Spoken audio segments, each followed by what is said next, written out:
नमस्कार शेतकरी बांधवांनो, मी डॉक्टर संदीप गोले। नोव्हेंबरपासून आपल्या शेतामध्ये आपण कांद्याची पुनर्लागण चालू करत असतो। तर त्याच्या पूर्व शेतकरी वर्गाने काय काळजी घ्यायची असते तर बघा, आता बऱ्याच ठिकाणी आपण ऊस गेल्यानंतरच कांदा लागण्याचं नियोजन करत असतो। त्याच्यामध्ये शेतकरी वर्गाने बघा इथं रोटर पाचट जाळलेलं आहे, त्यानंतर रोटर मारलेला आहे, रोटर मारल्यानंतर एक कल्टिवेटर मारलेला आहे।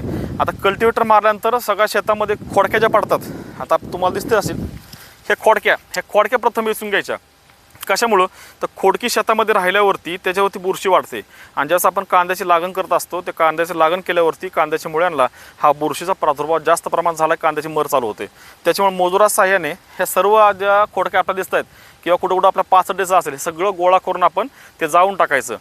त्यानंतर पुढच्या टप्प्यामध्ये आपण जेव्हा रासायनिक खतं मात्रा म्हणतो त्याच्यापूर्वी आपण काय करायचं की आपल्या शेतामध्ये जी बुरशी डेव्हलप झालेली आहे त्याच्यामध्ये ट्रायकोडर्मा ही एक जैविक बुरशी आहे ती आणि निंबोळी पेंड याचं एकत्रित मिश्रण करायचं। मग 30 ते 40 किलो निंबोळी पेंड 1 लिटर ट्रायकोडर्मा हा शेतामध्ये विस्कटायचा, म्हणजे एकत्र करून तो विस्कटून टाकायचा। अशा कल्टिवेटरच्या साह्याने तो मात्यात करून घ्यायचा।